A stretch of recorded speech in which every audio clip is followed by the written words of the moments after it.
Nggak peduli siapapun dia, saudara.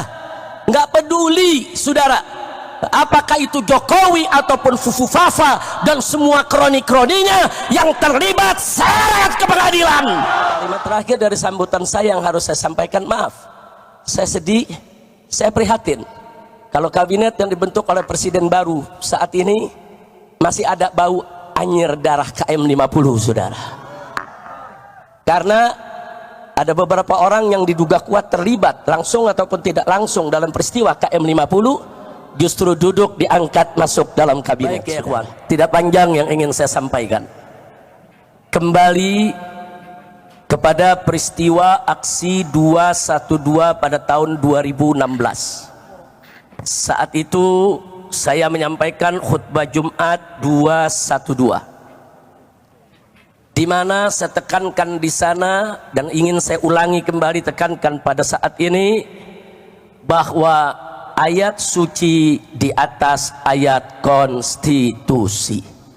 Tolong seluruh umat Islam dimanapun anda berada, wabil khusus para mujahid dan mujahidah 212, tancapkan dalam sanubari kita yang paling dalam bahwa ayat suci akan selalu dan senantiasa ada di atas ayat konstitusi.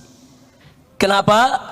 Karena ayat suci adalah wahyu ilahi, kalam ilahi Rabbi, yang tidak boleh diganti, tidak boleh direvisi, yang wajib untuk dipatuhi, ditaati, harga mati.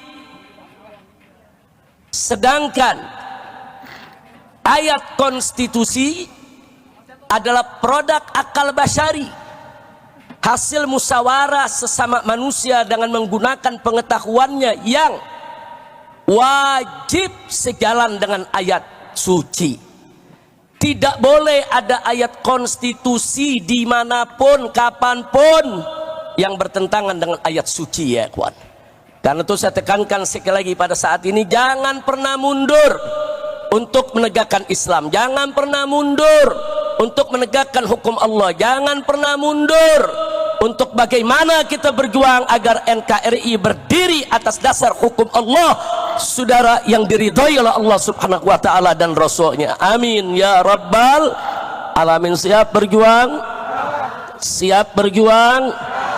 Baik. Berikutnya sesuai dengan tema bahwa reuni 212 kali ini yaitu bertemakan revolusi akhlak untuk menuju Indonesia berkah dan Palestina merdeka. Indonesia berkah, berkah, saudara. Kunci keberkahan itu Allah sudah nyatakan dalam Al-Quranul Karim. Faqala ta'ala walau anna ahlal qura amanu wattaqau lafatahna alaihim barakatim minas sama'i wal ard. Tegas Allah nyatakan dalam Al-Quran, andai kata penduduk suatu negeri, penduduk daerah-daerah dimanapun berada, saudara, amanu wattaqau, mereka beriman dan bertakwa kepada Allah, Allah janjikan lafatahna alaihim, niscaya pasti akan kami buka untuk penduduk negeri tersebut barakat, aneka ragam keberkahan, minas sama'i wal ard, baik keberkahan yang diturunkan dari langit maupun keberkahan yang Allah keluarkan dari dalam bumi, saudara. Ini janji Allah. Jadi kalau kita mau Indonesia berkah, ya beriman dan bertakwa. Nah, beriman bertakwa itulah maksudnya kita tunduk kepada hukum Allah. Baik hukum yang berkenaan dengan pribadi perorangan, hukum yang berkaitan dengan rumah tangga, hukum yang berkaitan dengan sosial kemasyarakatan, sampai kepada hukum yang berkaitan dengan tata negara, ibadallah. Tunduk kepada hukum Allah. Kalau kita tunduk kepada hukum Allah, beriman, bertakwa, Allah kasih berkah. Jadi jangan mimpi Indonesia berkah kalau hukum Allah dilecehkan. Jangan mimpi Indonesia berkah kalau hukum Allah ditinggalkan. Jangan mimpi Indonesia berkah kalau Al-Quran dibelakangkan. Nabi tegas mengatakan dalam satu hadisnya, ibadallah, kama qala Nabi sallallahu alaihi wasallam, man ja'ala al-Qur'ana amamah wadahu ila jannah wa man ja'alahu wara'a dhahrihi saqahu ila nar. Barang siapa menjadikan Al-Quran di depan dia sebagai imam, sebagai pedoman, sebagai petunjuk, niscaya Al-Quran akan menuntun dia masuk ke dalam surganya Allah. Sebaliknya, Barang siapa menjadikan Al-Quran di belakang tulang punggungnya, dia nggak peduli dengan hukum Al-Quran, dia lecehkan Al-Quran, dia nggak mau pakai Al-Quran, saudara, hati-hati, neraka jahanam menanti dia untuk dijerumuskan, ya kawan. Na'udzubillah min dzalik. Mudah-mudahan di kepemimpinan baru saat ini yang terhormat, yang sama kita hormati Bapak Presiden Haji Prabowo Subianto, saudara, bisa selalu mengedepankan ayat suci di atas ayat konstitusi.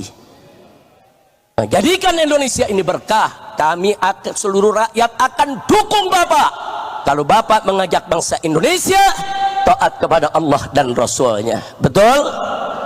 Betul? Takbir. Nah, jadi sekali lagi jangan pernah mundur, ya ikhwan. Nah, baiklah, berikutnya yang tidak boleh saya lupakan juga, ya ikhwan, alhamdulillah Pilpres sudah selesai, pilkada sudah selesai, pilkada serentak, saudara. Jadi jangan lagi ke depan ini, baik pilpres maupun pilkada, memecah belah kita. Berbeda pilihan dalam politik itu biasa.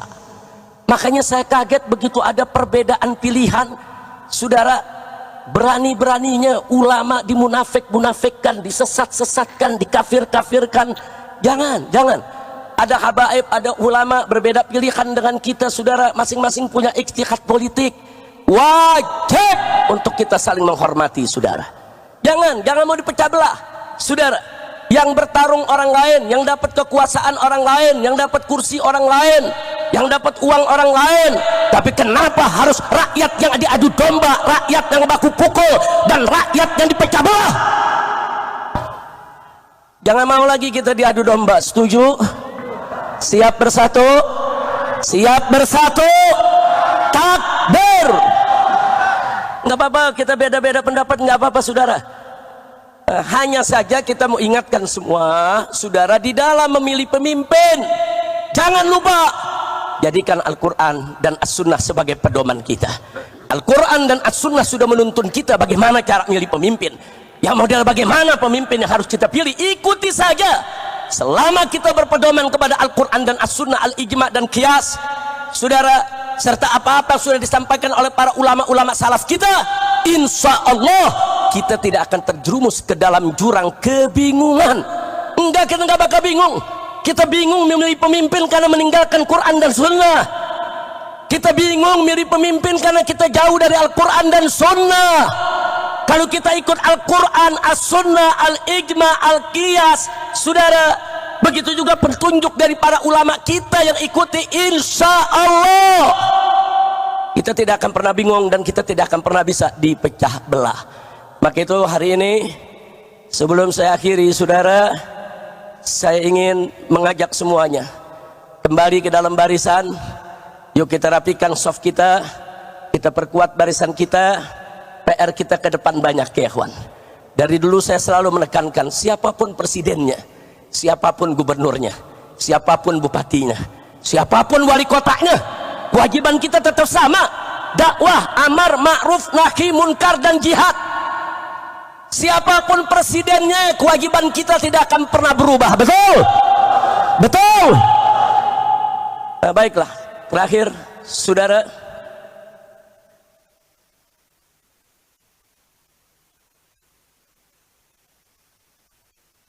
saudara, yang ingin saya ingatkan di sini, bahwa penegakan hukum di Indonesia yang carut marut selama ini, saudara, khususnya dalam satu dekade 10 tahun terakhir, saudara, demokrasi dirusak, hukum ditabrak, korupsi merajalela, judi di mana-mana, hancur-hancuran ini negeri, saudara.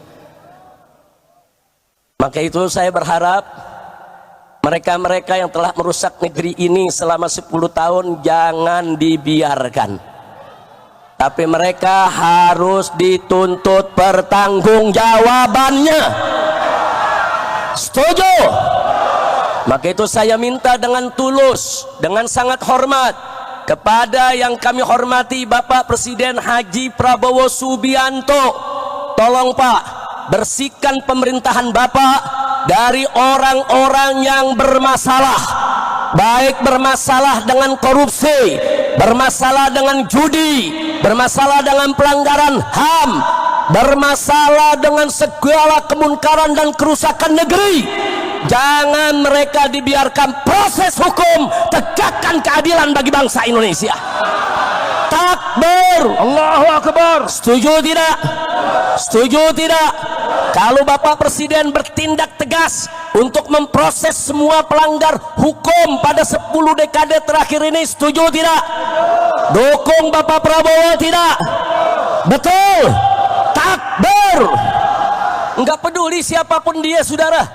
Enggak peduli, saudara, apakah itu Jokowi ataupun Fufu Fafa dan semua kroni-kroninya yang terlibat, seret ke pengadilan. Takbir, takbir, takbir. Dan akhirnya mari kita baca suratul Fatihah. Kita mohon kepada Allah agar Bapak Presiden Prabowo Subianto diberikan kekuatan oleh Allah. Amin. Diberikan sehat walafiat. Amin. Agar mampu untuk memimpin negara Indonesia, agar mampu mensejahterakan rakyat. Amin. Agar mampu terus menjaga keharmonisan hubungan antara umara dengan ulama. Amin. Dan kita mohon kepada Allah bibarakatil Fatihah. Amin. Agar pemerintahan Prabowo ini dibersihkan dari orang-orang bermasalah, orang-orang yang selama ini bikin susah rakyat, orang-orang, saudara, yang melanggar HAM, yang terlibat pembunuhan, terlibat korupsi. Kita mohon bimu'jizatil Fatihah agar mereka disingkirkan oleh Allah sejauh-jauhnya dan dihancurkan oleh Allah sehancur-hancurnya, sehingga Bapak Presiden Prabowo dan kabinetnya ke depan, saudara, bisa memimpin negara ini dengan baik tanpa diganggu lagi oleh orang-orang yang selama ini memang selalu menjadi sumber masalah.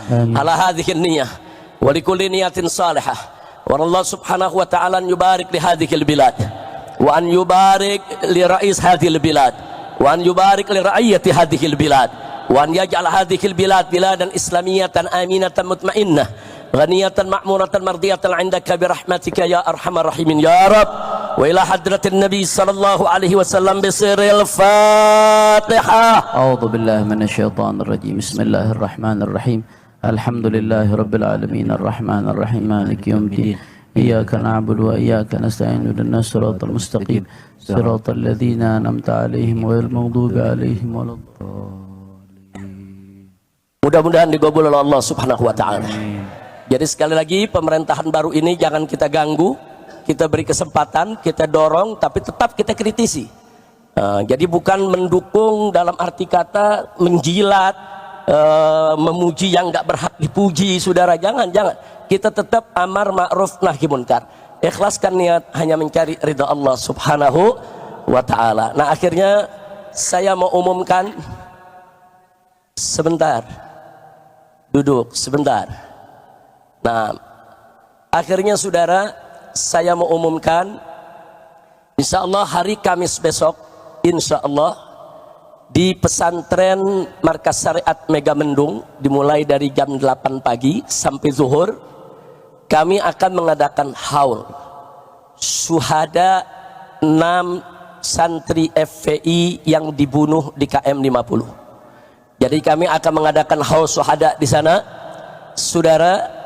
Nah, bagi mereka yang berkesempatan untuk hadir, silakan. Undangan dibuka untuk umum. Hari Kamis besok, tanggal 5 Desember. Kami adakan, karena memang kejadiannya tanggal 7 Desember. Kejadiannya tanggal 7 Desember. Jadi kita akan gelar haul 6 syuhada di sana. Tentunya peringatan haul ini bukan sekedar untuk mendoakan, tapi sekaligus juga untuk kita mengambil ibrah. Dan ditambah lagi untuk tetap mengingatkan kita bahwa persoalan ini belum tuntas, belum selesai. Betul? Betul? Nah, maka itu maaf. Kalimat terakhir dari sambutan saya yang harus saya sampaikan, maaf. Saya sedih, saya prihatin. Kalau kabinet yang dibentuk oleh presiden baru saat ini masih ada bau anyir darah KM 50, saudara. Karena ada beberapa orang yang diduga kuat terlibat langsung ataupun tidak langsung dalam peristiwa KM 50, justru duduk diangkat masuk dalam kabinet, saudara. Maka itu sekali lagi, jadi kabinet ini secara umum sudah bagus. Kabinet ini secara umum harus kita dukung. Kabinet ini secara umum harus kita beri support untuk bisa bekerja dengan baik. Tapi saya tidak bisa menyembunyikan kesedihan saya, keprihatinan saya. Ternyata kabinet tersebut, maaf, masih ada bau anyer darah KM50, saudara. Maka itu kita akan gelar haulnya. Insya Allah siap hadir. Insya Allah akan kita gelar, saudara, supaya KM50 akan terus kita usut sampai tuntas. Setuju? Setuju? Takbir. Allahu Akbar. Nah, akhirnya sekali lagi kita baca suratul Fatihah. Kali ini khusus untuk Palestina, ya ikhwan. Saya sepakat dengan Kiai Haji Muhyiddin Junaidi tadi, luar biasa. Beliau mengusulkan kepada Bapak Presiden Prabowo yang sejak awal sudah memberikan dukungan terhadap perjuangan Palestina agar membuka pendaftaran bagi pemuda-pemuda Indonesia yang siap berjihad ke Palestina. Buka pendaftaran, latih mereka, persenjatai, kirim ke medan Gaza untuk bertempur membebaskan Al-Aqsa. Siap tidak? Siap tidak? Jadi kalau Bapak Presiden menyetujui usulan dari sepuh kita Kiai Haji Muhyiddin Junaidi tadi, saudara sambut tidak? Dukung tidak? Setuju tidak? Takbir. Mudah-mudahan jadi usulan tadi merupakan usulan luar biasa. Dan kepada Dr. Ahid, jazakumullah khairal jaza ala muhadaratikum, masya Allah. Apa yang tadi disampaikan oleh Dr. Ahid dari Palestina luar biasa, menggugah kita semua, ya ikhwan. Ya, kita nggak boleh pernah melupakan tentang Palestina. Palestina harus selalu ada di hati kita. Palestina harus selalu menjadi perhatian kita, dan Palestina harus menjadi prioritas perjuangan kita di dunia internasional agar Al-Masjidil Aqsa dibebaskan oleh Allah Subhanahu wa taala dari cengkeraman Israel Durjana, dan bangsa Palestina bisa menikmati kemerdekaan. Amin ya rabbal alamin. Ala hadhihi niyah wa likulli niyatin salihah wa ila hadratin nabi sallallahu alaihi wasallam. Wa Allah Subhanahu wa taala an yarzuqa sya'bal Filistini fathan mubina wa nasran aziza wa khalasan jamila wa baladan amina. Amin. Wa imaman adila. Amin. Wa ila hadratin nabi bisiril Fatihah. A'udzu billahi minasyaitonir rajim. Bismillahirrahmanirrahim. Alhamdulillahi rabbil alamin arrahmanir rahim maliki yaumiddin. Iyyaka na'budu wa iyyaka nasta'in. Ihdinas siratal mustaqim. Siratal ladzina an'amta 'alaihim ghairil maghdubi 'alaihim waladdallin. Amin.